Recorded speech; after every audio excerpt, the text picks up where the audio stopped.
আমি শুনতে পাচ্ছি। ওকে। জনাব তৌহিদ হোসেন, আপনাকে আবারও মানে আপনি এখন এতক্ষণে আমাদের সাথে স্ক্রিনে এসেছেন, আপনাকে আবারও আমি ধন্যবাদ জানাতে চাই যে আপনি আমাদের সাথে যুক্ত হয়েছেন এবং আপনি আমাদের কৃতজ্ঞতা জানবেন। আমরা অনেকগুলো বিষয় নিয়ে আপনার সাথে কথা বলতে চাই।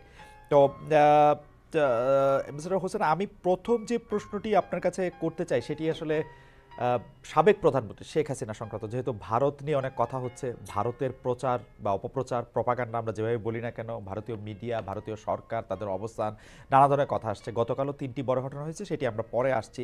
আমরা শুধু জানতে চাই যে সাবেক প্রধানমন্ত্রী শেখ হাসিনা পালিয়ে গিয়ে পদচ্যুত হয়ে বা পদত্যাগ করে ভারতে চলে গেছেন। পররাষ্ট্র মন্ত্রণালয়ের কাছে তার অফিসিয়াল স্ট্যাটাসটা এখন কি? মানে তার অবস্থান সম্পর্কে আমাদের কাছে কি তথ্য আছে? আমাদের কাছে অবস্থান নিয়ে আমাদের কাছে কি তথ্য আছে? তিনি দেশে ফিরবেন, অন্ধকার হচ্ছে, আরো লাইট আছে। তিনি দেশে ফিরবেন বা আপনারা ফিরিয়ে আনবেন দ্রুত, এমন কিছু ঘটবে কিনা, তৃতীয় কোনো দেশে যেতে পারেন কিনা?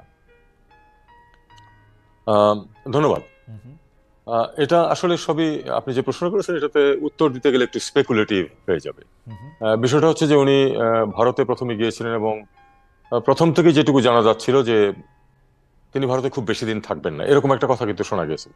কিন্তু এখন তো ধরুন 4 মাস হতে চলেছে উনি ওখানেই আছেন। হুম কি কারণে আছেন সেটা বিভিন্ন কারণের কথাবার্তা বলা হচ্ছে, সেটা আমরা জানি না। আহ, এখন উনি কতদিন থাকবেন এটাও কিন্তু আমরা জানি না। এটা অনেকটাই ভারতীয়দের এখতিয়ার, তারা তাকে কতদিন থাকতে দেবেন বা আহ, উনি কতদিন থাকবেন ইত্যাদি ইত্যাদি। তো আমি যেটা মনে করি যে আহ, যদি বাংলাদেশে যদি তার বিরুদ্ধে মামলা তেমন একটা পর্যায়ে পৌঁছে তাহলে তাকে আমরা চাইতেই পারি ফেরত আনার জন্য। কিন্তু তারপরে সেটা উনি কখন আসবেন, ভারতীয়রা ফেরত দিবে কিনা, কিভাবে দেবে, এটা কিন্তু এখন আমি কোনো উত্তর দিতে পারবো না, কারণ আমি কোনো স্পেকুলেট করতে চাই না। তার অবস্থান সম্পর্কে ভারতীয় কর্তৃপক্ষ কি আপনাদেরকে কোনো ব্রিফ করেছে বা নিয়মিত ব্রিফ করে? কেন আমি এটি জানতে চাইছি, তিনি কি ভারতে গৃহবন্দী আছেন? এটাও দেখুন, এ ব্যাপারে আমার জ্ঞান আর আপনাদের জ্ঞান একই, কারণ পত্রপত্রিকায় যা কিছু আসে আমিও সেটুকুই জানি। এর চেয়ে বাইরে আসলে আমার কিছু জানা নেই। কাজে আমি এটা স্পষ্ট কোনো উত্তর দেওয়ার, যেহেতু আমার কাছে তথ্য নেই, আমি সেটা দিতে পারছি না।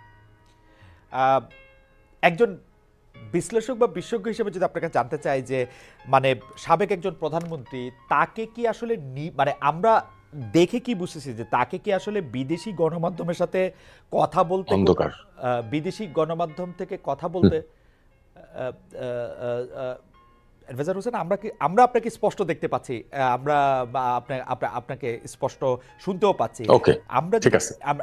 আমরা যেটি জানতে চাইছি যে মানে তাকে কি আসলে বিদেশি গণমাধ্যমে বা কোনো গণমাধ্যমে কথাবার্তা বলায় নিষেধাজ্ঞা দেওয়া হয়েছে, নিষেধাজ্ঞায় আছেন? মানে আমরা কিন্তু, আমার বিবেচনায় কিন্তু তাকে, উনি ভারতে গৃহবন্দী আছেন, কারণ তাকে মিডিয়ার সাথে কথা বলতে দেওয়া হচ্ছে না।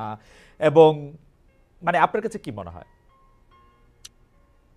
আবার আমি বলছি যে আসলে এ সম্বন্ধে আমার কাছে সুস্পষ্ট কোনো তথ্য নেই। হুম আহ, আপনারা জানেন যে একদম প্রথমেই কিন্তু উনি কিছু কথা বলেছিলেন ভারতে থাকা অবস্থায়, এবং আহ, প্রধান উপদেষ্টা বলেছিলেন যে উনি ভারতে থেকে হুম যদি বাংলাদেশের রাজনীতি, বর্তমান সরকার পরিস্থিতি নিয়ে কথাবার্তা বলতে থাকেন, তাহলে সেটা আসলে ভারতের সাথে সম্পর্ক স্বাভাবিকীকরণে বা স্বাভাবিক অবস্থায় সম্পর্ক চালিয়ে যেতে হুম সেটা সহায়ক হবে না। হুম হুম আমি আমার অবস্থানটা মনে করি সেরকম। আমি মনে করি যে তিনি যদি সেখান থেকে কোনো আহ, আহ, মানে তার সমর্থকদেরকে কোনো দিক নির্দেশনা না দেন, কোনো কথাবার্তা না বলেন, সেটাই আহ, পারস্পরিক সম্পর্কের জন্য অনেক ভালো। আচ্ছা, মানে ভারতের সাথে পরিবর্তন হয়েছে সম্পর্কের, এবং সেটা হয়তো কোনো কোনো ক্ষেত্রে কাঙ্ক্ষিতও ছিল। কিন্তু আমরা ভারতের সাথে যেটা পরিবর্তন হয়েছে এইটা দেখানোর জন্য অনেক ক্ষেত্রে আমরা অনেক সিদ্ধান্ত নিয়েছি কিনা, কারণ কোনো কোনো বিশ্লেষক বলছেন করাচির সাথে জাহাজ যোগাযোগ পুনরুত্থাপনকে প্রায়োরিটি দিয়ে যে আবার মানে বা পাকিস্তানের সাথে সেটা করা হচ্ছে, সেটা যত না বাণিজ্যিক সিদ্ধান্ত তার চেয়ে অনেক বেশি পলিটিক্যাল সিদ্ধান্ত বা কূটনীতিক সিদ্ধান্ত ভারতকে দেখানোর জন্য। কিন্তু যা হইলে আমাদের আসলে অনেক লাভ হইতো যে ধরা যাক চীনের সাথে আমাদের নতুন কোনো সম্পর্কের দুয়ার খুলতেছে কিনা, সেই ব্যাপারে এই সরকারের যতটা আগ্রহ তার চেয়ে বেশি আগ্রহ ভারতকে দেখানো, দেখো তোমরা যা পছন্দ করতেছিলে না বা যা করতে দিচ্ছিলে না তা আমরা করতেছি, অনেকে বলতেছেন। এই ব্যাপারটা নিয়ে যদি একটু মন্তব্য করতেন। আমি তা মনে করি না।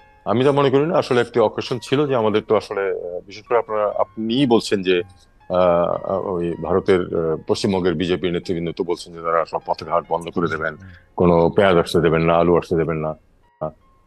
দেখুন, পেঁয়াজ এবং আলু না আসলে হুম, বাংলাদেশের শুধু লস আর ভারতের কোনো লস নেই, এটা চিন্তা করাটা কিন্তু নিতান্ত নির্বুদ্ধিতা। হুম, হুম, বাংলাদেশে যেমন ভারতের সামগ্রী প্রয়োজন আছে, ভারতের জন্য বাংলাদেশের এই বাজার প্রয়োজন আছে। হুম, হুম। কারণ যেসব সামগ্রী আমরা আমদানি করি সেটা তারা লাভজনকভাবে অন্য কোথাও রপ্তানি করতে পারবে না। কাজে এটা আমি যেটা বলছিলাম যে পারস্পরিক স্বার্থের ভিত্তিতে কিন্তু আমরা সম্পর্ক ভালো রাখতে চাই। ঠিক আছে, ওনারা বন্ধ করে দিন। হুম, হুম, আহ, ভিসা দেওয়া হচ্ছে না, লোকজন চিকিৎসার জন্য যেতে পারছে না। আমাদের এখানে বড় বড় হসপিটালগুলিতে এখন সব সিট ভর্তি আছে, কোনো সমস্যা হচ্ছে না, চিকিৎসা কিন্তু মানুষ ঠিকই পাচ্ছে। হুম, যাদের আর্থিক সামর্থ্য একটু বেশি তারা হয়তো ব্যাংকক চলে যাচ্ছে, অনেকে কেউ সিঙ্গাপুর চলে যাচ্ছে। কারোর জন্য কোনো কিছু কিন্তু আটকে থাকে না। হুম, সবচেয়ে হাস্যকর হচ্ছে যে আপনার আহ, আগরতলাতে মূলত এই ধরনের কথাবার্তা হচ্ছে। আগরতলা, ত্রিপুরার অর্থনীতি বা কতটুকু, হুম, সেখানে আমাদের প্রয়োজনই বা কতটুকু, তারা আমাদের কতটুকু, হুম, আমাদের বিশাল অর্থনীতির জন্য তারা হুম, কতটুকু বা দিতে পারে। তাদের তারা বরং সেমাই ল্যান্ডলকড হয়ে বসে থাকবে। হুম। 1,000 মাইল ঘুরে তাদের মালামাল বিক্রি বা ক্রয় হুম। করতে হবে। তাদের নিজেদের স্বার্থে আমাদের সাথে ভালো সম্পর্ক রাখা প্রয়োজন। যদি তারা সেটা মনে করে যে সেটা তারা করবে না এবং না করাতেই তাদের স্বার্থ আছে, ঠিক আছে, আমরা সেটা খুব সহজেই সামাল দিতে পারবো, এটা এমন কিছু কঠিন কাজ। আরেকটা কথা হচ্ছে যে ভারতের লোকজন বাংলাদেশে চাকরি করে, 26 লক্ষ ভারতীয় বাংলাদেশে এখানে কাজ করতে আসছে। তাদের ব্যাপারটাকে আপনারা কি এরকম এই সরকারে আসার পরে তাদের একটা অডিট পেয়েছে যে তাদের কত অংশ আসলে নামে কাজ করছে, কত অংশ বেনামে কাজ করছে, তারা টাকা কিভাবে পাঠাচ্ছেন বা তারা কিভাবে টাকা রোজগার করছেন বা কিভাবে চাকরি করছেন, সেই ব্যাপারটা কি একটু দেখা সম্ভব হয়েছে এই দেখুন, সময়? এটা নিয়ে কিন্তু আমরা এখনো ক্যাম্পেইন যেটা চালানো সেরকম কোনো কিছু আমরা করিনি। তবে আমরা সবসময়ই জানি যে একটা উল্লেখযোগ্য সংখ্যক, আমি কিন্তু সংখ্যাটা বলতে পারবো না, হুম, আমার মনে হয় কেউই এক্সাক্ট সংখ্যাটা বলতে পারবে না, হুম, উল্লেখযোগ্য সংখ্যক ভারতীয় এখানে চাকরি করেন এবং তাদের বেশ একটা অংশ কিন্তু আসলে ঠিক প্রপার এমপ্লয়মেন্ট ভিসা নিয়ে, হুম, অনুমতি নিয়ে এখানে চাকরি করছেন না। কারণ আমি জানি যে এক দুজনের কথা, মানে হুম, অন্যান্য দেশের এক দুজনের কথা জানি যে অনেক ফর্মালিটি আছে, সেগুলি করে তারা চাকরি করছেন। হুম, অনেকেই ট্যুরিস্ট ভিসা এসে তারপরে যেভাবেই হোক হুম। আগে পিছিয়ে করে কাজ করছেন। আর টাকা নিয়ে যাওয়া তো আপনি জানেন যে কোনো সমস্ত পৃথিবীতে এটা কোনো সমস্যা না, হুন্ডি আছে সমস্ত পৃথিবীতেই। হুম। হুন্ডির মাধ্যমে তারা টাকা নিয়ে যেতে পারেন, এটা কোনো তেমন কোনো ব্যাপার না। এটা ঘটছে। আহ, তবে আমরা অবশ্যই নীতিগতভাবে আমরা চাই যে ঠিক আছে, যেখানে আমাদের তাদের জন্য কর্মসংস্থানের সুযোগ আছে এবং আমাদের মার্কেটে যদি ডিমান্ড থেকে থাকে, ওয়ার্ক মার্কেটে, জব মার্কেটে, তাহলে সেটা যদি তারা আসেন সেটা নিয়মের ভিতর দিয়ে আসতে হবে এবং প্রপার ওয়ার্ক পারমিট নিয়ে আসতে হবে। এটা নিয়ে এখনো কোনো ক্যাম্পেইন কিন্তু আমরা শুরু করিনি, তবে এ ধরনের একটা কথা প্রচলিত আছে। আপনারা কি এখনো পরীক্ষা করে মানে দেখছেন না বা এটা নিয়ে আসলে কোনো মানে আপনি কি যেটাকে ক্যাম্পেইন বলতেছেন এটা কোনো একটা ডেস্ক কি আমার এটা দেখতেছে যে ভারতীয় আ- কতজন এখানে কাজ করছেন বা কেন কাজ করছেন বা তারা বাড়তি সুবিধা নেওয়ার জন্য? কারণ কেউ কেউ বলেছেন যে গত সরকারের সময় ভারতীয় লোকজনকে অবাধে এই কাজ করার সুযোগ দেওয়া হয়েছে, কেউ কেউ বলেছে যে ভারতীয় লোকজন থাকলে তাদের বিভিন্ন জায়গায় অনুমতি পেতে সুবিধা হয়েছে। আপনাদের প্রায়োরিটিতে কি যারা এখানে চাকরি করছেন তারা, মানে ভারতীয় যারা চাকরি করছেন তাদের ওয়ার্ক পারমিট পরীক্ষা করা, তাদের অন্য বিষয়গুলি পরীক্ষা করা, টাকার পাওয়া, কত টাকা তারা এখানে খরচ করছেন, সেইগুলি কি মানে এই মুহূর্তে?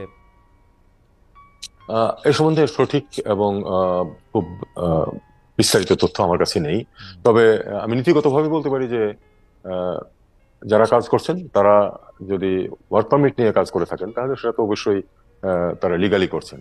যদি ওয়ার্ক পারমিট ছাড়া করে থাকেন তাহলে যে কোনো সময় তো তাদের বিরুদ্ধে মানে কি তাদের এমপ্লয়মেন্টের বিরুদ্ধে ব্যবস্থা নেওয়া যায়। এটা ভারতের আইনেও আছে, আমাদের আইনেও আছে। না, অ্যাম্বাসেডর হোসেন, সরি মানে অ্যাডভাইজার হোসেন, আপনি কি এইটা দেখতেছেন যে ভারত বাংলাদেশের বিপক্ষে বলছে যে তারা চিকিৎসার জন্য ভিসা দিবে না, ভিসা একরকম বন্ধ রেখেছে, বাংলাদেশ থেকে কাজ করতে রোমানিয়া যাবে যেহেতু বাংলাদেশে এমবাসি নাই, ওদের এখানে এমবাসি আছে, সেটার জন্য তারা ভিসা দিচ্ছে না, আমাদের এখানে তারা কাজ করতেছে বা কাজ করতেছে না, কি প্রয়োজনে কাজ করতেছে সেইটা কি আমাদের এই মুহূর্তেই দেখা উচিত না? বাংলাদেশে এতজন মানে কি বলে জানি শিক্ষিত বেকার আছে, আমরা এই নির্বাচনের আগে বা এই 5 আগস্টের আগে এটা আমরা অসংখ্যবার শুনেছি যে এরকম একটা পরিস্থিতির মধ্যে দিয়ে আমরা যাচ্ছি।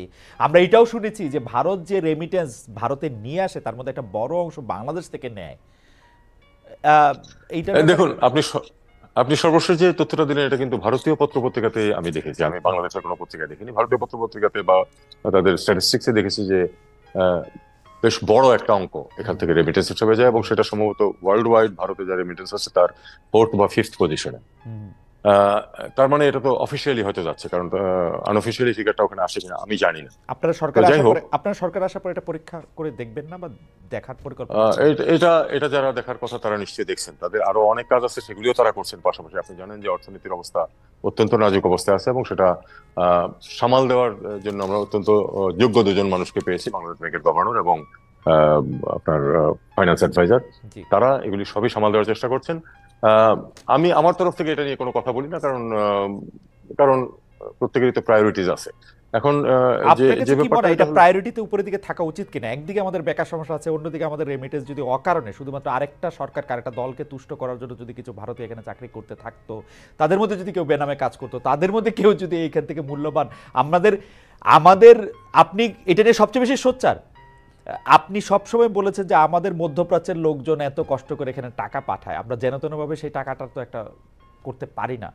এটা প্রায়োরিটিতে থাকা কি উচিত না? না, আমি সেটাই শুধু জানতে চাইতেছি। না, অবশ্যই অবশ্যই প্রায়োরিটিতে থাকা উচিত। এবং আমার বিশ্বাস যে যারা এ নিয়ে যারা কর্তৃপক্ষ, তারা এ ব্যাপারে তথ্য সংগ্রহ করছেন, এবং এ ব্যাপারে অবশ্যই স্বাভাবিক ব্যবস্থা নিলেই তো কোনো সমস্যা নেই। মানে যারা আইনসঙ্গত ভাবে থাকছেন না, তাদের না, বিরুদ্ধে ব্যবস্থা নেওয়া যেতে পারে। আমার কাছে যে কেন এটা একটু ফানি লাগতেছে, সরি ফানি না, ফানি ইজ স্ট্রং ওয়ার্ড, আমার কাছে এটা কিরকম লাগতেছে, আমরা ইন্ডিয়ার সাথে এত কথা বলতেছি, এত জায়গা দিতেছি, যেই জায়গা থেকে ওরা আমাদেরকে টাকা নিয়ে যাচ্ছে, বা যদি এটা অকারণে নিয়ে যায় থাকে, এটা তো পরীক্ষা করার প্রায়োরিটিতে উপরে থাকার কথা। এইটা প্রায়োরিটিতে পেছনে কেন? মানে আমি কিন্তু একই প্রশ্ন বাংলাদেশ ব্যাংকের গভর্নর এবং বাংলাদেশের ফিনান্সিয়াল অ্যাডভাইজারকেও করতে চেয়েছি, করেছিও, মানে আমি ঠিক জবাবটা পাই নাই। কেন এটাতে দেরি হচ্ছে এটা আমি ঠিক জানি না। শুধু আমি আমি আমি পরবর্তী প্রসঙ্গে যাই। জনাব তৌহিদ হোসেন, আমরা দর্শকদের কাছে জানতে চেয়েছিলাম আপনার একটা উক্তিকে উদ্ধৃত করে, সেটি হচ্ছে এরকম: শুধু ভারত নয়, পুরো বিশ্বেই বাংলাদেশ নিয়ে অপপ্রচার চালানো হচ্ছে। মন্তব্য করেছেন পররাষ্ট্র উপদেষ্টা জনাব মোহাম্মদ তৌহিদ হোসেন। এই বক্তব্য সমর্থন করেন কিনা শতকরা ৭৩% দর্শক এটি সমর্থন করেছেন, সমর্থন করেননি ২৭% দর্শক। ৯৮,০০০ ভোট দিয়েছেন, প্রায় ১ লাখ। বিরাট নাম্বার। মাত্র একদিন এইটা উইন্ডোটা ওপেন ছিল, ১ লাখ লোক এখানে ভোট দিয়েছেন, তাদের মতামত এর মধ্যে জানিয়েছেন। আমি একটু এই প্রসঙ্গেই আপনি মতামত দিতে পারেন। আমি শুধু প্রশ্নটি করে রাখি যে সোমবার ঢাকায় বিদেশি মিশনগুলির আমন্ত্রণ জানায় এক কূটনীতিক ব্রিফিং করতে হয়েছে আপনাকে। আপনাদের জন্য আপনি কি বিবেচনা করেন, এটা একটা কঠিন সময়, এইটা কি তারই প্রতিফলন? অন্তর্বর্তী সরকার ৪ মাস পরও একটা পরিস্থিতি এরকম, এর দায় কার? এবং বিদেশি কূটনীতিবিদরাও বলেছেন যে সংখ্যালঘুরা ভালো নেই, এরকম পরিস্থিতি তারা শুনছেন। আপনারা এটাতে মানে এটা কি বলবেন, এটা কোন জায়গায় একটু ঘাটতি থেকে যাচ্ছে বাংলাদেশে? বা আপনি বলছেন যে সংখ্যালঘুদের জন্য এরকম পরিস্থিতি সৃষ্টি হয় নাই, তাহলে এটা কেন হচ্ছে? দেখুন, আমি প্রথমে বলেছি যে শুরুতে কিছু সমস্যা ছিল, আমি কিন্তু অস্বীকার করছি না সেটা, কিন্তু সেটাকে সামাল দেওয়া হয়েছে। কিন্তু আপনি একটা জিনিস খেয়াল করে দেখুন, গত ২ সপ্তাহের মধ্যে পরিকল্পিতভাবে এটাকে উস্কে দেওয়া হয়েছে আবার। এবং পাশাপাশি দুঃখজনকভাবে এমনকি ভারতীয় অফিসিয়াল রমও এটা নিয়ে কথা বলেছে, মিডিয়াতে তো এটা নিয়ে তোলপাড় চলছেই। আর যে সংগঠনগুলো, আমি যেটা বলছি, যে সংগঠনগুলো, ভারতীয় যে সংগঠনগুলো, হিন্দুত্ববাদী সংগঠনগুলো জড়িত, তাদের কিন্তু বিশ্বব্যাপী তাদের রিচ আছে। সেখানে তারা গত ২ সপ্তাহে কিন্তু একটা নতুন করে আবার হাওয়া তুলতে পেরেছে। অথচ ঘটনাটা কিছুই না, কেউ নিহত হয়নি, একজন নিহত হয়েছে, সে একজন মুসলিম আইনজীবী, এবং একজন মানুষকে অ্যারেস্ট করা হয়েছে। এটা নিয়ে এত বড় তোলপাড় সমস্ত পৃথিবীতে হওয়ার কোনো কারণ নেই, যদি ডেলিবারেটলি করা না হতো। এটা ডেলিবারেটলি এটাকে আহ, মানে একটা জেতাহুতি দেওয়া হয়েছে, এবং সমস্ত পৃথিবীতে এটা নিয়ে ক্যাম্পেইন চালু করা হয়েছে, আহ, যেটার কথা আমি বলছিলাম। এবং এটা উদ্দেশ্য প্রণোদিত ভাবে করা হয়েছে, তাতে কোনো সন্দেহ নেই। এমন নয় যে আমরা আহ, এ ব্যাপারে নতুন করে কিছু মানে আমরা পুরনো যে সমস্যাগুলো ছিল সেটাকে আমরা সামাল দিতে পারিনি। যেহেতু নতুন করে এই ২ সপ্তাহে একটা ক্যাম্পেইন চলছে চারদিকে, যাতে কোনো ভুল বোঝাবুঝির সৃষ্টি না হয়, এই জন্য আমি সব রাষ্ট্রদূতকে ডেকে আমাদের পরিস্থিতিটা, আমাদের অবস্থানটা ব্যাখ্যা করেছি, যাতে করে তারা শুধু বিরুদ্ধ মতগুলি শুধু শুনবেন। যারা আমাদের বিরুদ্ধে প্রপাগান্ডা চালাচ্ছে তাদেরগুলি তো তাদের কানে আসছেই, কাজে সেটার প্রেক্ষিতে আমাদের যে অবস্থানটা কি এবং প্রকৃত অবস্থা কি, আমি তাদেরকে লাস্ট টাইম বলেছি যে আপনারা সারা দেশে ভ্রমণ করুন, আপনারা খোঁজ নিন, আপনারা দেখুন যে কি পরিস্থিতি আছে, কোথায় কি সমস্যা আছে, দেখে তারপরে আপনারা নিজেদের সিদ্ধান্ত নিন। আমি তাদেরকে আহ্বানও জানিয়েছি। ওকে। আমরা জনাব মোহাম্মদ তৌহিদ হোসেনকে অনেক ধন্যবাদ দিতে চাই, এবং দর্শক আপনারা আমাদের সঙ্গে ছিলেন, অনেক দর্শক আমাদের সঙ্গে আজকে অনুষ্ঠানটি দেখেছেন, মন্তব্য করেছেন, আপনাদের সবাইকে শুভেচ্ছা ও ধন্যবাদ। এবং আমরা বৃহস্পতিবার আপনাদের সঙ্গে নতুন কোনো অতিথি নিয়ে আসবো। জনাব মোহাম্মদ তৌহিদ হোসেন, আপনাকে আবারও ধন্যবাদ, শুভেচ্ছা, কৃতজ্ঞতা জানিয়ে আজকের অনুষ্ঠান এখানে শেষ করছি।